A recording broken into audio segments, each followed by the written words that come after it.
guys, welcome back to my YouTube channel.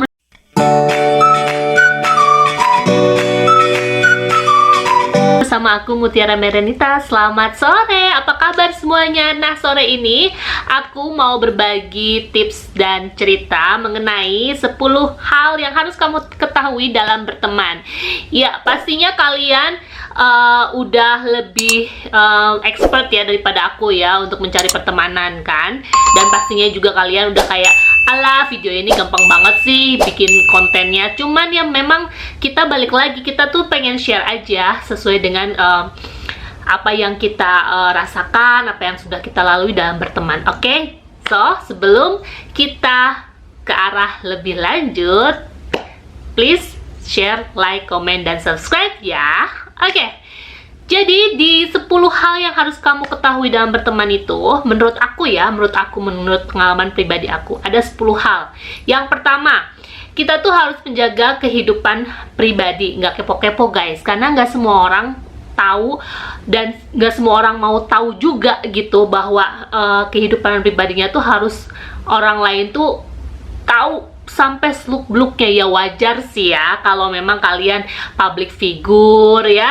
Meskipun public figure juga ada beberapa yang memang tidak mau diusik dengan kehidupan pribadinya, apalagi kita orang biasa gitu ya.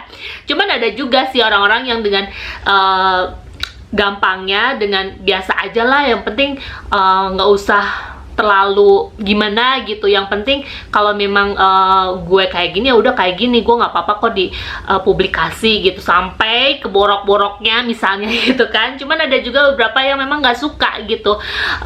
Kalau memang teman ya teman, tetapi kalau kita pengen kepo dengan teman kita, kehidupan dia sepertinya seperti apa yang sebenarnya gitu, ada beberapa hal yang memang mereka tutupin dan mereka nggak begitu nyaman meskipun teman kita itu deket banget dan udah percaya banget sama kita. Jadi kalau teman kita tidak sendiri yang mengungkapkan, jangan kepo-kepo lah ya. Jadi tunggu timing aja. Kalau memang dia benar-benar percaya banget dan benar-benar nyaman banget mau men-share kehidupan pribadinya sama kalian, ya udah kalian tunggu waktunya aja yang tepat. Oke?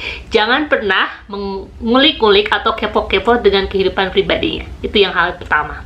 Kedua, kita tuh dalam berteman harus saling terbuka satu sama lain, tetapi ada batasannya juga ya. Jadi jangan sampai kita nggak terkontrol nih, mentang-mentang teman gitu ya, udah soulmate banget gitu, udah dekat, segala apapun diceritain, dikeluarin segala macam. Nah nanti giliran kita udah nggak berteman dengan mereka lagi gitu, nah segala keburukan kita yang memang mereka tahu cepat atau lambat ya pastinya juga ada beberapa teman yang nge-keep tetap, ada beberapa teman yang memang nge-blow up semua gitu. Nah kalian tinggal pilih, kalian di personality yang mana gitu, kepribadian yang mana gitu. Dan makanya kalau menurut aku pribadi sih ya, aku kebanyakan memang orang-orang selalu curhat sama aku gitu ya, dan aku sendiri kadang nggak ada lagi cerita yang mau aku share gitu. Kadang orang nanya gimana lu pribadi gitu, keluarga gue baik-baik aja gitu, nyokap gue, adik angkat gue yang autis gitu di Indonesia gitu, mereka baik-baik aja dalam keadaan ini. Dan memang nggak ada yang hal-hal yang memang kayak mau diceritain ya, secara hidupnya ya fine-fine aja gitu. Mertua gue juga seperti itu gitu ya, suami gue apalagi gitu. Dan gue pribadi ya wajar-wajar aja, nggak ada yang aneh-aneh ya dengan bekerja, kehidupan yang normal-normal lah gitu. Ya kadang dari sisi temen aku yang kebanyakan mereka tuh share cerita mengenai apapun lah, keluhan, permasalahan apapun gitu. Jadi aku sih sebagai pihak yang selalu mendengarkan ya keluh kesahnya, terus aku selalu kasih saran kalau memang anjurkan gitu, karena ada juga orang yang nggak mau dikasih saran gitu ya. Kalau memang harus dikritik ya dikritik, tapi kebanyakan mereka tuh pengennya dipuji, diberi saran ya. Kalau dikritik mungkin kita harus lebih sopan dan lebih lebih baik penyampaiannya, seperti itu guys. Yang ketiga, melakukan kegiatan yang disukai bersama. Nah ini bener banget, karena kalau nggak sesuai dengan hobi kita, something interestnya tuh berbeda, kadang kita nggak nyambung loh, Bo. Iya nggak sih? Kayak aku suka jalan-jalan, aku suka foto-foto, aku suka bikin video. Ada temen yang memang nyambung banget dengan aku gitu. Memang kalau dia itu kalau di foto memang harus sempurna sampai berapa kali tak tak tak tak tak tak, tak. Jadi kadang aku yang memang harus lebih ngerti ya, oh memang dia suka foto karena Instagramnya aja followersnya udah banyak banget, dan memang fotonya tuh editannya keren-keren, dan memang dia tuh cantik dan berbakat gitu. Dan aku juga nyambung gitu karena kita sama-sama suka di foto, dan karena aku sekarang suka main TikTok juga, aku suka video gitu ya. Kalau dia bedanya dia nggak suka banyak video untuk public speaking seperti itu, enggak gitu. Jadi kalau kadang kita tukar knowledge apapun lah itu ya, mengenai foto-foto di sosial media yang kita posting. Terus kita suka giliran nih, lu fotoin gue ya, gue fotoin lo gitu. Terus nanti kalau misalnya gue tolong dong videoin buat TikTok gitu atau apa, nah itu tuh enak gitu, nyambungnya tuh klop gitu. Ada juga temen yang memang suka dengan memasak misalnya gitu ya. Jadi pada saat kita ketemu tuh, lu kemarin bikin apa, seru banget tau gak sih, nanti gue pengen deh resep masakan yang lu masak gitu kan, karena yang lu share itu enak banget kelihatannya, dan itu tuh jadi kayak nyambung gitu. Dan setelah itu juga ada juga beberapa orang yang memang yang suka kayak bikin YouTube juga gitu kan. Mereka juga content creator, content creator kayak gue. Haha. Terus ya kita bisa saling tukar pendapat mengenai konten apa nih nanti yang lo mau bikin gitu kan. Jadi seseruan itu, dan memang dari mulai kesukaannya itu yang memang kita bisa nyambung gitu guys, dan kita lakukan kegiatan itu bersama. Jadi pada saat aku ketemu sama si A yang suka foto, posting di sosial media, kita ketemu terus kita saling foto bareng, saling tukeran foto gitu kan. Aku fotoin dia dulu, ntar dia fotoin aku kayak gitu. Atau yang memang yang suka bikin YouTube channel gitu ya, jadi content creator, nanti kita bisa ngevlog bareng kayak gitu, seru banget.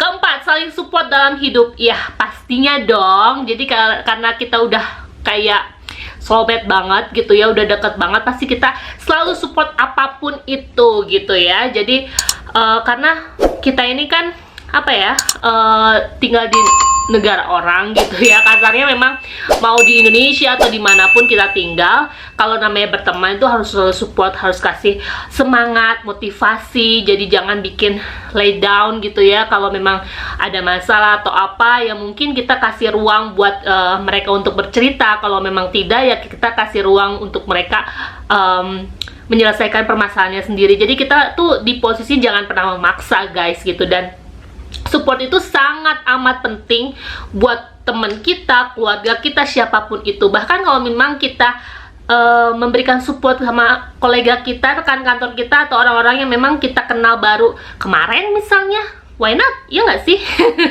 Yang kelima, tidak saling memanfaatkan atau mencari keuntungan karena kebaikan teman. Nah, kalau ini udah paling sering banget aku temuin. Kenapa? Karena aku memang sekarang tuh kayak tertampar gitu. Jadi kayak keinget lagi masa-masa dimana dulu tuh gue tuh bego banget gitu ya. Kenapa sih gue tuh harus kayak gitu gitu. Nah, singkat cerita guys, memang aku tuh orangnya paling gampang kenalin orang dari satu ke satu lain gitu kan. Tadinya gue mikir kayaknya seru banget ya kalau punya geng atau temen buat ngobrol, ngumpul bareng. Tapi ternyata nggak semua orang itu sama. Toeng.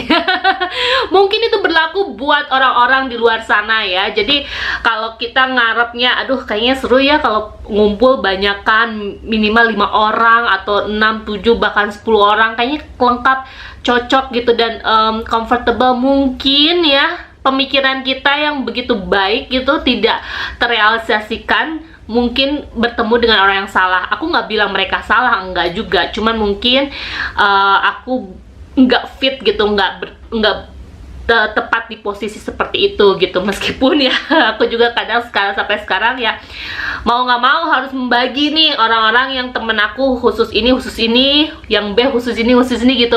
Sebenarnya sedih juga, cuman balik lagi karena udah pernah ngalamin di posisi yang menyakitkan gitu, jadinya aku memfilter pertemanan Dan sorry to say gitu, aku pernah mengalami dimana ada salah satu orang Indo juga gitu yang selalu curhat.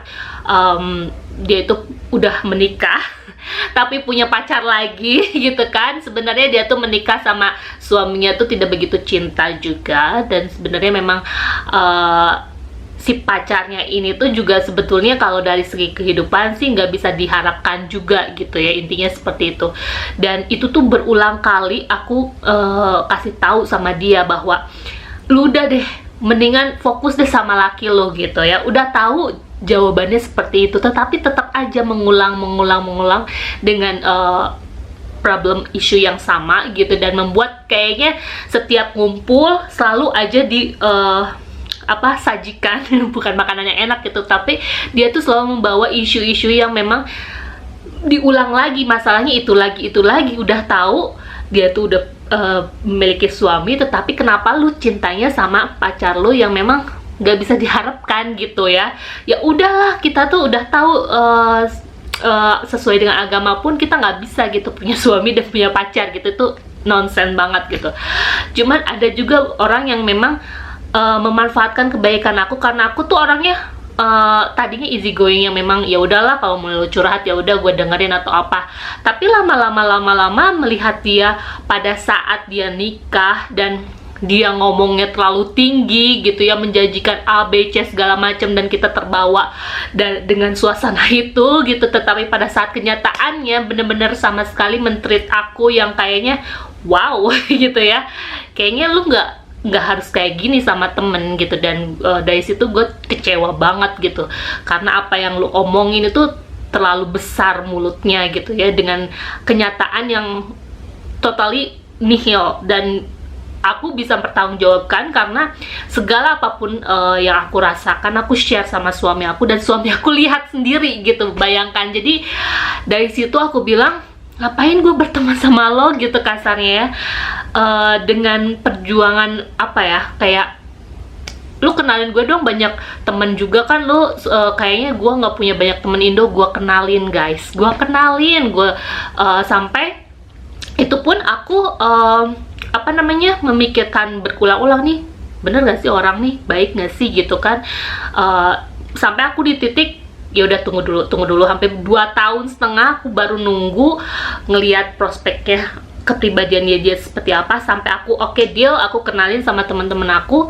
Cuman ya balik lagi gitu, akhirnya ternyata ternyata dia bukan teman yang tepat, yang benar-benar genuine buat aku. Meskipun dia selalu bilang aku genuine friend bla bla bla gitu ya, cuman ya balik lagi terlalu besar mulutnya dengan hal-hal yang mungkin menurut dia baik, bagus, tetapi merugikan orang-orang sekitarnya. Dan mungkin dia tidak peduli juga gitu bahwa aku yang selama ini selalu mendengar curhatannya dia, kasih input sama dia. Well, oke guys, pokoknya itu pengalaman yang mungkin aku nggak akan pernah terlupakan, dan mencari keuntungan karena kebaikan teman itu pernah aku rasakan.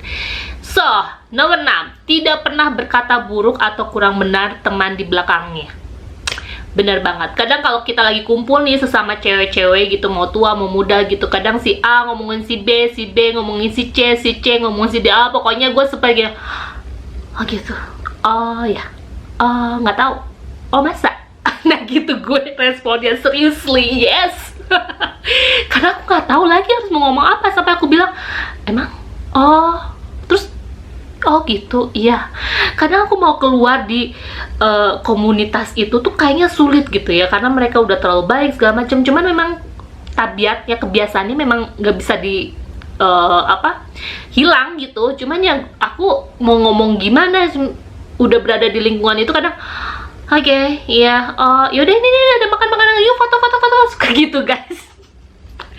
Udah gitu ya udah, oke, gue cabut duluan ya, soalnya ada keperluan gini udah, karena gue nggak mau tahu urusan orang lain, serius. Dan aku selalu mikir kalau gue nggak ada di situ pun mungkin orang-orang itu tuh ngomongin gue juga.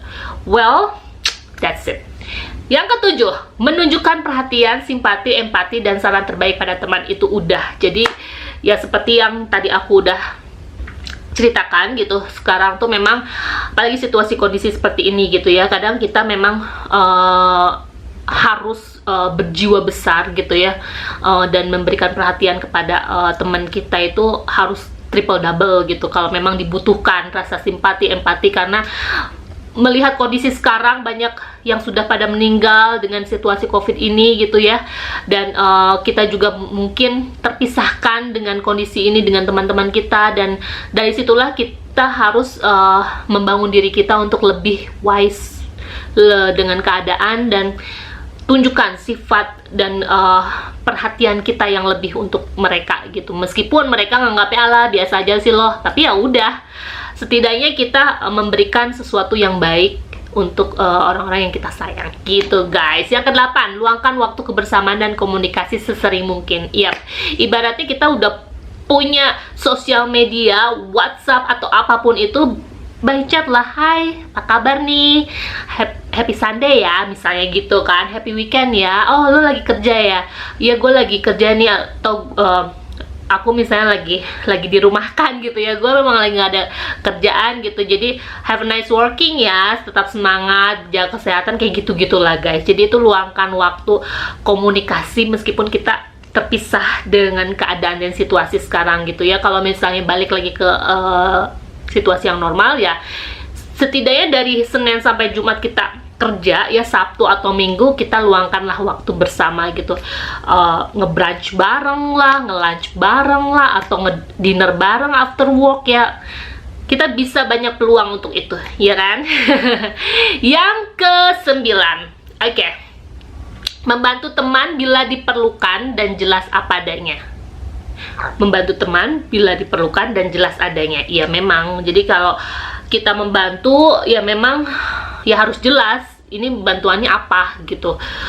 Kadang sih kalau memang aku sesuai dengan kebutuhan aja ya, kalau memang beliaunya lagi misalnya nih kehilangan pekerjaan, putus dari pacar gitu ya, yang sifat-sifatnya lebih ke personal gitu, dan aku tahu gitu kronologisnya masalahnya seperti apa, dan temen aku butuh temen yang untuk diajak curhat, saran segala macam ya, aku luangkan untuk itu, dan mereka tuh kayak welcome aja, dan memang selain itu pun aku selalu kayak memberikan kayak bingkisan atau flower bucket atau apapun lah, dikirim ke tempatnya, sampai dia tuh aduh, gue tersanjung banget tuh begitu perhatiannya, karena memang kebaikan itu udah kita rasakan sebelumnya. Jadi pada saat teman kita down ya, well, kita pasti harus welcome dengan apapun itu. Dan terakhir adalah yang ke-10 guys, menghargai dan menghormati teman dalam setiap keputusannya. Nah ini kejadiannya memang pada saat ada salah satu teman deket aku juga yang memang dia hampir mau putus sama pacarnya gitu, meskipun itu pacarannya udah lama, dan sebagai teman ya tentunya aku harus menghargai dan menghormati keputusannya gitu. Tetapi ya mudah-mudahan tidak terjadi gitu, dan aku pribadi gitu mengenal sosok beliau, dan cuman berapa persen lah mengenal sosok pacarnya itu gitu. Jadi ada dua versi cerita yang mungkin berbeda atau apa, dan aku sebagai teman harus tetap menghargai dan menghormati keputusan apapun yang teman aku putuskan untuk hubungannya gitu. Dan ya kita sebagai teman yang nggak berhak untuk mencampuri gitu kan, apalagi kalau memang dua-duanya sama-sama teman kita, dan kita tuh harus berada di tengah-tengah, dimana harus memberikan kedewasaan yang baik kepada teman kita dan pasangannya juga gitu guys. Thank you so much ya untuk mendengarkan 10 hal yang kamu harus ketahui versi aku dalam berteman. Ya mudah-mudahan nanti kalau ada kekurangan dan tambahannya kalian bisa komen di bawah ini, dan kita bisa lanjutkan ke part kedua, siapa tahu ya kan. Okay guys, thank you so much for watching, and I'll see you in the next video. Jangan lupa like, share, comment, subscribe. Stay safe and stay at home. Have a nice day guys.